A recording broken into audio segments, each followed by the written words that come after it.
Welcome to the Empower Hour, guys. I'm your host, Maile Scarpino. I am here with John Aurruichio. We named this episode, well, I named this episode, the Triple B. He doesn't know that because John is a bodybuilder, a bartender, like a mixologist, and my boyfriend. So there's the Triple B for you. John's originally from New York. This will be a fun one. We have a whole feisty little relationship, huh? John's from New York, and you're going to be going back soon, so I thought it was like perfect timing to have him on the show. Talk about his training, talk about his life behind the bar, because, I mean, you're really into making drinks. You're passionate about it, which for you it's a craft, and I'm always like, I guess I don't give you enough credit for that. You're always like, you don't understand, and I to some degree I don't, because I've never, you know, I don't have a passion for that. I've never made drinks. So we're going to hear about that. We're going to hear about his training regime. We're going to hear about how he got out here to Hawaii, because how you made it out here was just random. And I think really random. I think a lot of people can kind of like relate to it, or would want to do that. They just can't fully commit. So I'll stop talking now. You just take risk. It's a risk you take. What risk? Every risk in life? Just a risk you take, you know. Something I wanted to do at a young age when I was like 21, 22. And was what, come to Hawaii?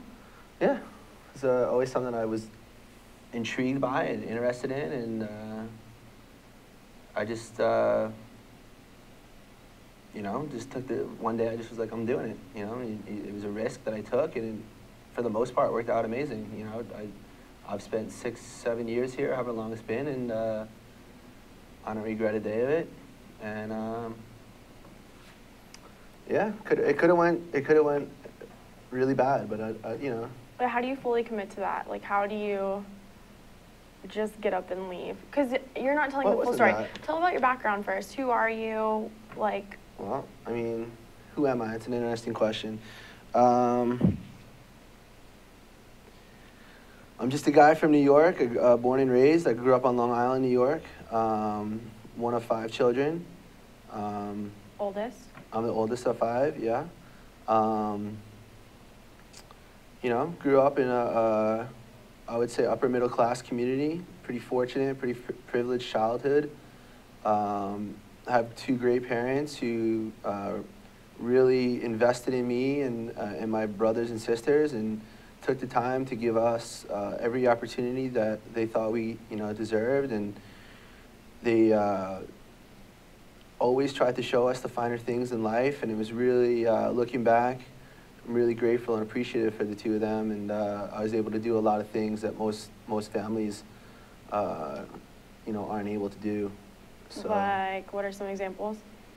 You know, every year we'd take a trip down to South Carolina, and we'd go to Hilton Head as a family, and, you know, there's 7 of us, so of course, you know, flying really wasn't an option, so we'd get in the car for like 14, 15 hours, however it was, drive down 95, and, you know, my dad would play music, and, you know, my mom and dad would rotate driving, and, you know, the 5 of us would be in the back, and we'd go down to Hilton Head for 2 weeks every summer at the end of August before school started.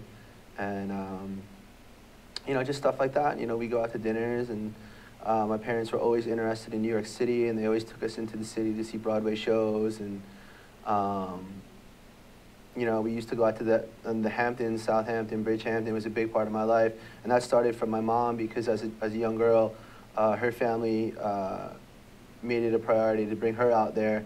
And at the time, you know, it was at the 60s, 70s, the Hamptons are not anything like what they are today. And so she always showed us, you know, old Bridgehampton and old Southampton and Montauk and places like that. So. What's it like being the oldest? You should talk about your brother. I don't set a very good example, I don't think, so. Because there's you, Michael, Christopher, Jillian. And Alexander. Yeah. And Alexander right now is in Australia. Alexander's in Australia. He plays Australian rules football. Which is pretty crazy. He plays for the Northern Blues of the VFL. which is, I guess, I don't, to the best of my knowledge, it's a feeder squad, a feeder team for their major league teams, I guess, in Australia. I don't know too much about it. This is all relatively new for me. What is that? Do you know what a feeder team is? It's basically like a minor league team, like Or then they AAA. they feed you in. They try to feed you into like a pro team, right? Yeah, they try to feed you into a pro team like Collingwood, for example, or any of the AFL, you know. But teams. explain why that's like how your brother ended up there, because it's really similar to your to you too. You guys are just like whim. Yeah, pretty much. I mean, he saw an opportunity. Alexander was actually blessed with great physical tools, and you know, at 6'7", 240, whatever he is, 250, he's a beast of a human. He's ridiculously big. He's got the strength of a bull, and yeah, he grew up playing soccer and basketball and baseball, and he actually went to the Columbia University in the Ivy League, and he played soccer and baseball there, and I only got to see like one of his soccer games, because I was living here at the time, so you know, I kind of regret that a little bit. I wish I would have seen him play a little bit more, but well, now you have the opportunity to, kind of. Yeah. You can go to Australia and watch him. I don't think so, but we'll see. Go on a whim, since that's how you do it. So anyways, back to you. So you came out here right after college. Yeah, graduated from Hofstra University with a psychology degree. I went there too, and I was getting my degree in psychology too, and then I transferred. Right. What a coincidence. Okay. And not long after the holidays, I graduated in December, so I spent the holidays with my family. And then not long after, I moved to Hawaii, and I left a lot behind at the time. And I wasn't planning on staying for very long. It was kind of just going to be like a vacation, maybe a month. I was planning on staying, but once I got here, I fell in love with the place, and I just made some great friends right off the bat. I was pretty fortunate to do that. What did you fall in love with exactly? Because I think like living here and being residents, we forget what we love about Hawaii because we see it day to day and we start taking it for granted. Yeah. And I'm just wondering, on a like different level, what are you seeing now that the weeks are starting to shorten with your time here? What are you starting to notice that you're gonna miss or that you really enjoyed? Well, my life was very different when I first moved out here. I was more into the outdoors and more into, I came out here originally to pursue surfing a lot more. I grew up surfing as a lifeguard on Jones Beach in New York. You know, I was a waterman. You know, we stand-up paddled a lot, surfed a lot. You know, I was into triathlons.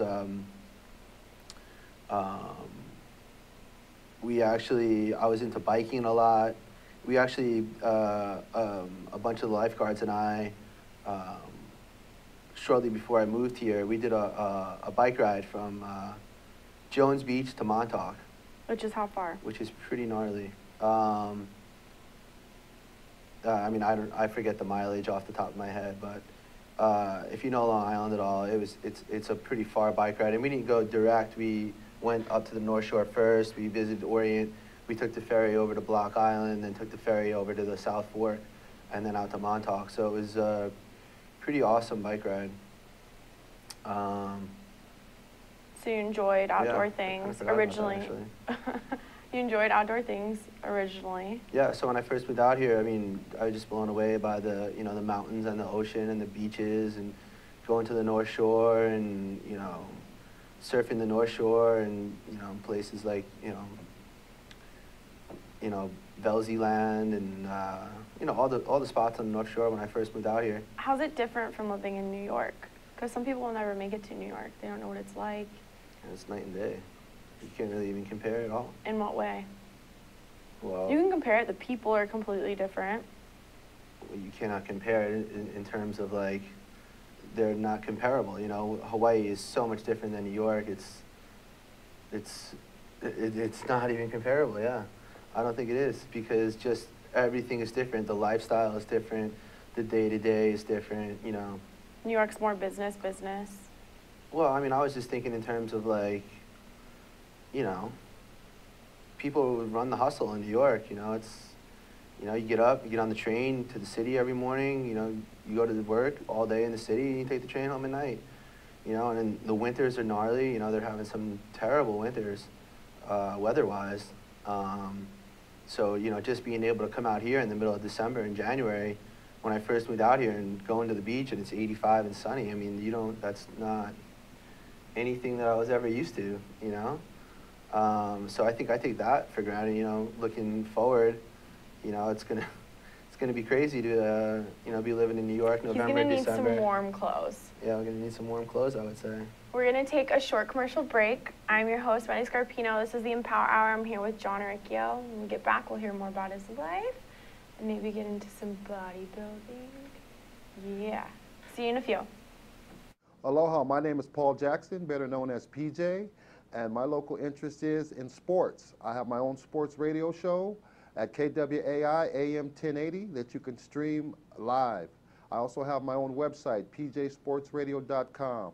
We have live guests in studio, and we talk about discussions and topics that everyone wants to know locally here on the islands.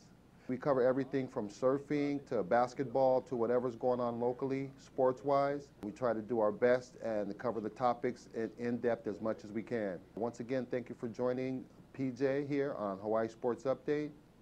Mahalo. Hi, I'm Donna Blanchard. I'm the host of Center Stage here on ThinkTech Hawaii. Center Stage airs every Wednesday at 2 o'clock, and of course you can check out our archives on YouTube or on ThinkTech Hawaii anytime you like. Why should you do that? Because this is an arts show that I believe is making a difference in lives. We talk with artists of various ilk. We talk with painters and writers, playwrights, novelists, poets, sculptors, dancers, you name it, directors, actors, of course. And we don't only talk about what people do, but we talk about how they do it. And my favorite part of the conversation, we talk about why they do it. And it's really common on this show to hear people say, wow, I didn't think about it that way. And it's very common to hear people afterwards who have seen the show say the same thing. And I hear all the time that people are inspired by the conversations that we have. So why don't you join us and be inspired too? That's Center Stage on Wednesdays at 2 o'clock. We'll see you Center Stage. Steve. Oh, we're back. Woo! Welcome back to the Empower Hour. We're having fun in here. We're joking around. I was making fun of John because we were a little bit late today to set, and I was stressing out, and he's just combing his hair, taking a shower, and I'm like, we have to go. You're kind of late to everything. So we were laughing about that, and then Punctuality is not my... He made the comment, he's like, look how much better I look than you showered and gelled, which... It was funny when I said it. Yeah, it was, but anyways. So, whether you're in New York or you're in Hawaii, one thing is consistently true about you. That's that you like to bodybuild. Yeah? Oh yeah, that was such an enthusiastic reply. Well, no, I mean, I would say that I got really into bodybuilding out here. I didn't really, like I said, when I was living in New York, He was a hippie, actually. I was a hippie, yeah, definitely. You had long hair. Long hair, even longer beard than I do now. Wore a lot of Birkenstocks and tie-dyes. And so what changed? What changed that all? And I used to be a vegetarian also. Okay, I didn't know that. Dun, dun, dun. So you moved out here, and what changed that? Slow progression? Was it a jump over? No, you know me better than that. I have this all or nothing kind of personality, and my buddy Greg, who is also from New York, who we have a lot in common, and similarly, we came out here to surf, and one day he was like, let's go to the gym, and I was like, all right, whatever. Never really being a gym guy.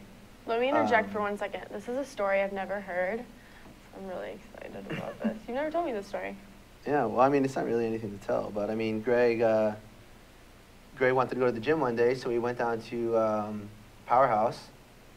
Powerhouse IAA? Powerhouse on, it was Kiave Street at the time.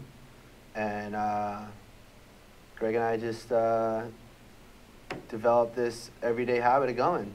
And at the time I started, I was 150 pounds soaking wet, growing up as a swimmer in New York. you know, I wasn't very muscular, and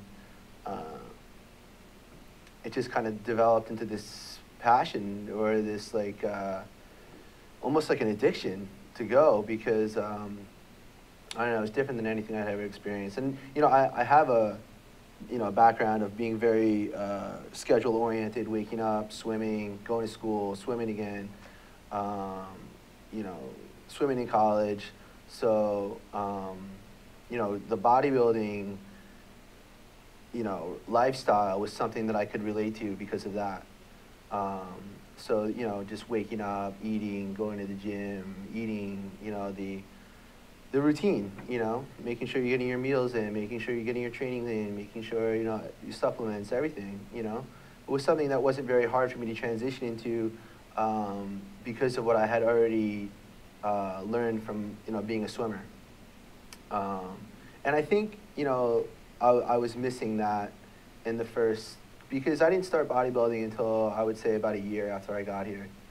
So for that first year, I was kind of just all over the place, partying a lot, you know, and lacking that kind of like focus or discipline necessary to be, yeah, competitive. So I mean, yeah, and then it just turned into a love, you know. That's what it is. So, explain your last competition. Well, I mean, you know, I've been bodybuilding now for what, 4 years, 5 years. So I met John at, this is how we met. We'll do a little bit of a, okay. So, are you gonna chime in too? You better chime in too. We met at Ironhorn Fitness. He was always like loud in the gym, like obnoxiously loud. I don't know if I would, let's yeah, not exaggerate to the here. point where everybody would stop what they were doing and kind of like look over and be like, is this kid okay? Or is he like, is there something wrong? I think there's something to be said for intensity, for sure. Yeah, of course, but it's like, huh, no, it's like the pump. No. Anyways, No. so I would get a little annoyed with that, and then there's no air conditioning in IHF. It's like old school bodybuilding gym, and there's 3 Stairmasters. One's in front of a window, and then the other 2 are in front of a brick wall. Then John would always go and get on the Stairmaster that's in front of the window, and he would go at a snail's pace, and I would need to do a HIIT, or a high-intensity interval training, so I would need to go fast and then go slow, and then go fast and then go slow. So I'd be dying of heat, and he would just be over there, like, taking his time on the Stairmaster. Okay, so but you'd be on the treadmill or the Stairmaster for like 15 minutes, where I'd be on for like 45. You know, he has to stick that in there. Regardless, that was my first interaction with him, and I couldn't stand him. I went to my trainer, and I was like, who is this kid in our gym that is getting on the Stairmaster and taking up all the good oxygen and breeze from the window? Anyways, I was not a fan. But then I grew to love him. Okay. But so what is like a regular training regime for you? What does a week look like? As far as what? I think at the table. As far as like Monday is back, Tuesday is what? Well, I mean, I set it up now. I train with a professional bodybuilder, Mike Dragna, and we've set it up so that you know, we've tailored my workout program to what my needs. You know, I think every good workout program does that. You know, it takes into consideration, you know, what you're lacking or what you need to focus on, and what your strengths are also, you know, not just about your weaknesses, but also your strengths, you know. So what are your strengths? I would say I have a pretty good back, I would say, and good shoulders. But my chest, you know, there's things about have to grow my chest a little bit more. Obviously, legs there's always room for improvement with your legs. But our breakdown is, you know, we like to start off the week pretty heavy with legs on a Tuesday. Usually Mondays are my day off. So I'll start off the week on a Tuesday with legs and then work into chest. And, you know, I like to throw in arms at least twice a week, and we're doing chest twice a week also. So, you know. Arms, he means bis and tris. biceps, triceps, little forearms. We had a disagreement yesterday because I was like, yeah, let's go to the gym, let's do arms. And I'm thinking shoulders, right, in my head. And we get there and he's like, bis and tris. And I'm like, no, shoulders. That was a doozy.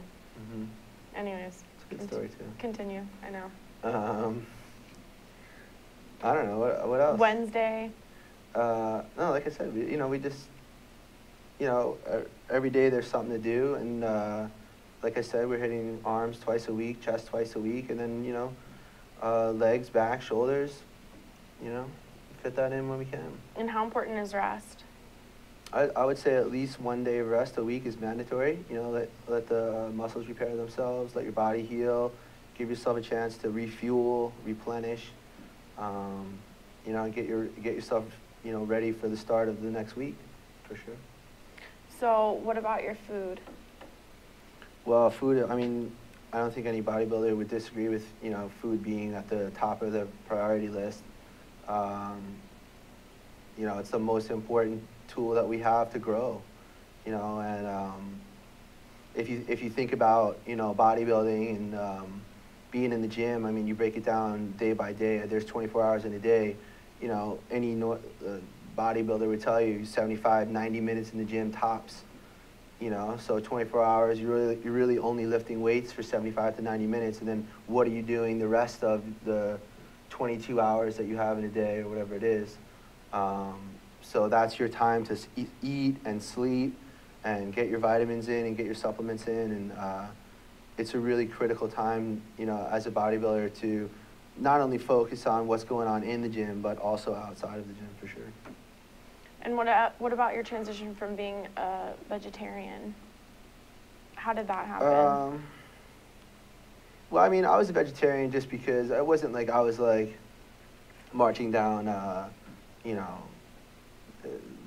in Washington, D.C. I was just a vegetarian because I thought it was a more healthy lifestyle at the time for what I was doing. I didn't necessarily need a lot of protein or have to eat a lot of red meat, or I could get by on, I read something really interesting last night because I'm finishing my MA paper, my master's paper for my psychology degree, and I was reading about dairy, and then the dairy portion got into protein, and it was talking about how, and I need to look into this more, how on a minimum we need 24 grams of protein a day, which is completely contradictory from what everybody tells you. And then it was saying if you look at some of the most muscular animals, so you look at like gorillas, you look at hippos, I think hippos was one of them, and there was some other animal, but they're all vegetarians. So it's obvious. Then the article was saying that it's not necessarily. What about lions? Lions eat meat, so that doesn't count. Well, they're pretty muscular. But they're not one of the most muscular. Like, look at a gorilla. That thing is. What about giraffes? John, see, he pushes my buttons. Anyways, the article was saying that it's more so you need healthy blood and healthy blood circulation in order to repair muscle and grow than you do ingesting protein. Something I'm going to look more into. Oh, no, I think obviously a well-balanced diet is very important. And I think that's actually more important than saying I'm not going to eat this or I'm going to eat this. And I think, eating a little bit of everything is definitely better than eating all of one thing or none of another, What do you think? Like what? Like, give an example. Like if you're a vegetarian and you don't eat any meat, or you don't eat any fish, or you don't eat any fowl or poultry, there's minerals or vitamins that you're definitely not going to get. You're missing out on B12. So when I was a vegan, I have to sit there and think what I was. Raw vegan. As a raw vegan, you miss out on B12 because that's not found in anything besides meat. And then you also see a lot of people that are vegan that have anemia. They're iron deficient, and so what happens with that is you're anemic, you get really tired, you have no energy. So that was something I experienced as well. So you're right, I completely agree. We get into these lifestyles of, that's why I think the bodybuilding lifestyle is, don't get me wrong, there's definitely flaws in it, but the diet, I would say, is pretty, it puts an emphasis on all of the food groups. You need to get your vegetables in, you need to get your carbohydrates in, How many, that's up to you, you know, but I mean, you're getting carbs, you're getting protein, you're getting vegetables, fruits, you know what I mean? And it doesn't really say, don't eat this, don't eat that. I mean, there's certain times when, yeah, that is the case, but for the most part, you know, I would say it's a pretty well-rounded diet. You know, it's not like it's a paleo diet where it's saying, I'm only gonna eat meat, or it's a vegetarian or vegan diet where it says, I'm only gonna eat vegetables. Or I'm paleo, so I eat all bacon, because that fits into being paleo. Not hating on paleo lovers, you guys are awesome. We're gonna take a quick commercial break. We'll be back in a few. This is the Empower Hour. I'm your host, Maile Scarpino. I'm here with John Aurruichio, the little troublemaker. We'll see you in a few. This is Alice Lee Hagan, host of ThinkTech Hawaii Business Education Spotlight. My show here at ThinkTech Hawaii is every Thursday from 3 to 4 in the afternoon. I bring in interesting guests from Hawaii, the mainland, and hopefully international guests in the future. Do join us on Thursday from 3 to 4 p.m. ThinkTech Hawaii Business Education Spotlight. Aloha. Hi, I'm Jay Fidel. That's Ted Ralston. You know, Ted is the host of Where the Road Leads. It shows every Friday from 4 to 5 p.m. It's about technology. It's about how people collaborating and solve problems with modern technology. It's where the road leads. We all know that. We should all be listening. Join us there, 4 to 5 p.m. every Friday. Now, what about that do you agree with? All of it. I knew he'd say that. Aloha. Say aloha. Aloha. Good. Woo! Welcome back to the Empower Hour, guys. I'm your host, Maile Scarpino. I'm here with John Aurruichio, the Triple B. Let me see your bicep. No, I don't play this game like. Flex. I think I beat you. Yep. He doesn't want to show it because mine's way bigger than his. Yep, that's the reason. So we were talking about diet, and we were talking about how certain diets, they're lacking things, and then you were saying that the bodybuilding diet is pretty legit, or you feel like it is. It's pretty consistent all the way through. But I wanted to ask you this, because we kind of agree on this topic. I think a lot of people have an idea of like what a bodybuilder is supposed to look like, and that idea comes from the person being in season, and so the bodybuilder is like cut and ripped, and in reality it's not like that all the time. Well, I would say, you know, there's something to be said for staying fit year-round, but like bodybuilding is a tough sport. You know, bodybuilding is a real tough sport. You know, having that discipline to get up and that motivation to get up every morning, and you know, bust your hump in the gym. It's not easy, especially if you've been in this game for years and years. And I look up to these guys that have been in this game for so long, because it's not easy to do this. It's a consistency thing, and if you're not consistent, you'll never see results. Yeah, and you know, recently I've kind of fell off the wagon a little bit, I think, just because, you know, you want to be able to enjoy life and, you know, experience things that, you know, when you have that kind of regimented schedule, you're not able to do. And like I said, you know, my time in Hawaii is coming to a close here shortly. So, you know, being in the gym is definitely, it's still a priority, but I mean, there's some things that I'd like to do and see and, you know, take advantage of while I'm still here. Because there'll be a gym anywhere you go. Yeah, there's always going to be gyms. Anywhere you go, you'll find a gym. And, you know, Hawaii is such a beautiful place, and you could lose that. You know, and I feel like over the past couple of years, while I've definitely enjoyed bodybuilding and being in the gym day in and day out and training with, you know, great guys, and, you know, being a part of Iron Hawaiian Fitness and what they're doing over there, Mark and Stan and Mike and the guys, I mean, you know, I don't regret that for a second, but I will say, you know, I've missed out on a lot of beach time and a lot of being out in the outdoors, and, you know, being a bodybuilder is a full-time job. And if you also have to work a full-time job to support your lifestyle, there's not many hours left in the day for you to enjoy doing other things, you know? So, you know, being a bodybuilder, being a full-time bartender, you know, I'm taxed. I'm tired. Tell us about bartending. I work at 2 great restaurants. I work at BLT Steak in the Trump International Hotel in Waikiki. I also work at 12th Avenue Grill in Kaimuki, and I'm very proud of both places. They put out great food, and we take pride in the cocktails that we present and our wine program, and yeah. I wrote in your bio for the show about the episode, but we were even talking about that it's kind of a contradiction that you bodybuild and yet you're a bartender. How does that work out? Because most bodybuilders don't drink. For me, I mean, I have that discipline where, you know, when it's time not to drink, I don't drink. And I've never been one to like drink a lot.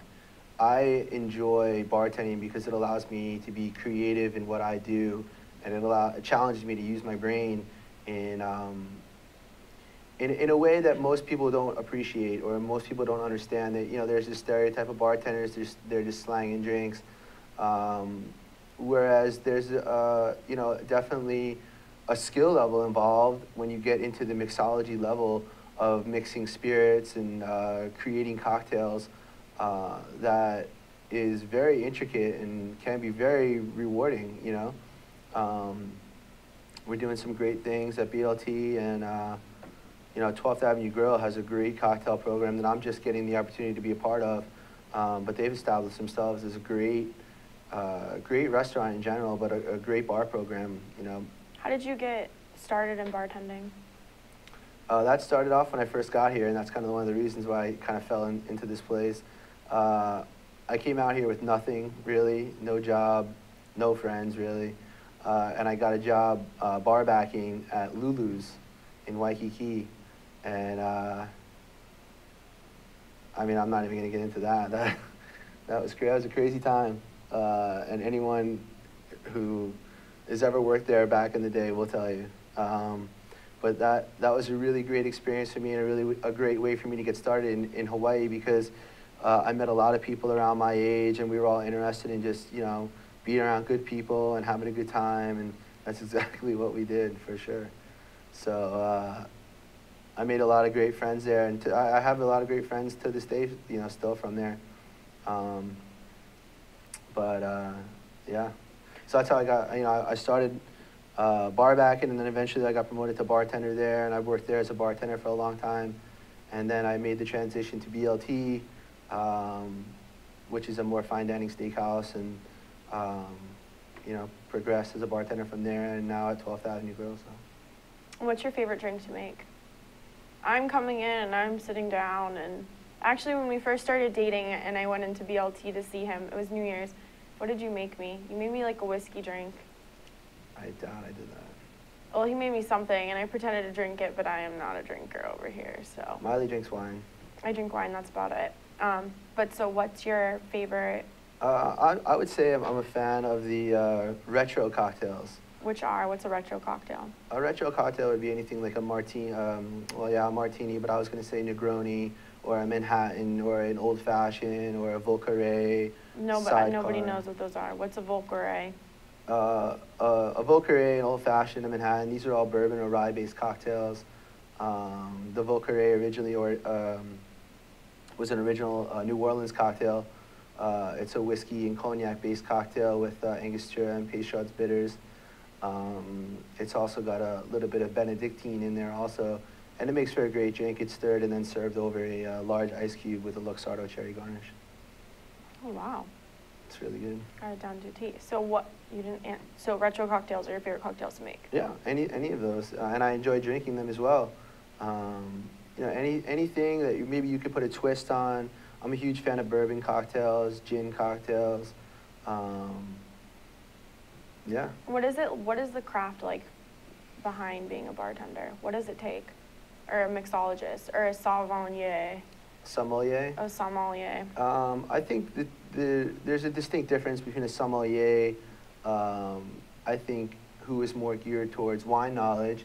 Don't get me wrong, they have to be well-rounded in many aspects of spirits and wine. And but you thought about becoming a sommelier. But yeah. Will you explain a little bit what it takes to be a sommelier? Oh, it takes very intense knowledge of wine, wine regions, varietals.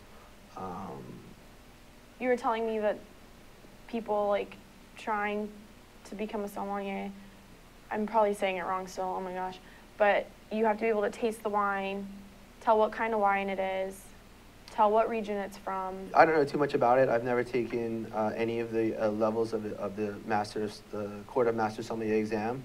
But I know it's a very intense wine knowledge program. It's got a lot to do with blind tasting, being able to taste the wine, identify 5 different aspects of the wine, be able to tell where the wine is from, what year it was harvested. You know, it's a crazy. I would fail epically. A lot of people do. A lot of people do. So that's why it's such. Yeah, such I mean, a there's a few great sommeliers on the island, but it's a very prestigious honor to be called a master sommelier because there's a lot of hard work that goes into that, for sure. So we have about 5 minutes left. What are some things that you want to share or you want to leave the audience with? I think I've talked a lot here. Yeah, but you're gonna talk a little bit more. Okay, this is something I wanted to know earlier, but we got off track. How do you encourage people to get involved in bodybuilding if that's something that they want to do? How do they get started?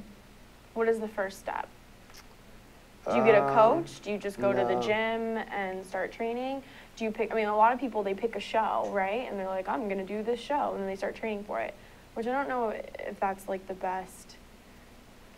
For me, I think, I don't know, I can't really speak to anyone else, but I mean, for me, there was just a desire to be in the gym, learn different exercises, have a passion about, you know, lifting weights. And, you know, it's not just about lifting weights, though. It's about understanding what it takes to grow muscle. And, you know. And John's really good at that. That's why I like lifting with him, because we'll go in, like yesterday we were doing buys, and he was like, no, fix your wrist, because I was doing bicep curls with my wrist not flexed, and you notice very intricate details that I don't think a lot of other people really notice, at least other people that I've lifted with, even coaches that I've lifted with, they miss, I feel like 85% of the things that you catch. Well, I think I've been very fortunate in my amateur bodybuilding life to be around guys who know a lot about the sport. Like I said, Mike Dragna, Mark Canolio, Stan Io, these are guys that have been in the game for a long time, and I get to pick their brains on a regular basis to try and understand more about bodybuilding and what it takes to be successful in this sport, and the dedication and discipline and, like you said, consistency that it takes on a regular basis to be, you know, like I said, successful. And, you know, bodybuilding, just like any other thing, you know, you have to have that drive day in and day out. And what do you do when you don't? Because some days you don't. Some days I wake up. That's horrible We've been advice. staying home a lot. Go to the beach. I've been going to the gym, trying to get him to go. You're just geared in a different direction right now. I'm just in a transition period in my life, and, you know, like I said, as much as I love bodybuilding and love going to the gym, and, you know, I'm starting to realize that there's more to life than, you know, just lifting weights. You know, and there's you know, I'm working towards becoming a more well-rounded person, and I think that's important for me at this point in my life, just to be more well-balanced, you know, and applying my time appropriately throughout the day. And I think, you know, for right now. Because I think also in addition to that, I mean, you go to the gym to lift. You go there to get stuff done, not to just kind of fool around. So for you, when you're going, if you're not fully focused, it's like... It's almost a waste of time. Yeah, there's no sense in going. Because as you said before, he is all or nothing. But so what's your favorite body part to lift? This is going to be like our last question, because we don't have any more time after this. What's your favorite body part to work? Guess what mine is? No. I don't know. What are you going to say? Shoulders. Shoulders. What's yours? I think I enjoy lifting every body part. I don't think I have a favorite. I would say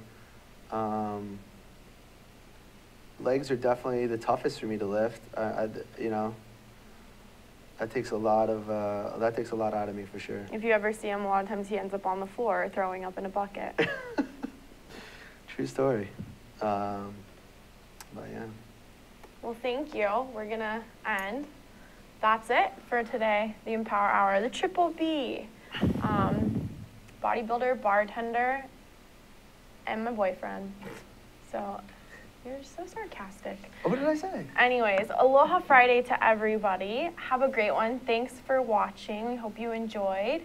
And we'll see you next time. This is the Empower Hour. I'm Maile Scarpino, and I'm here with John Aurruichio. Bye.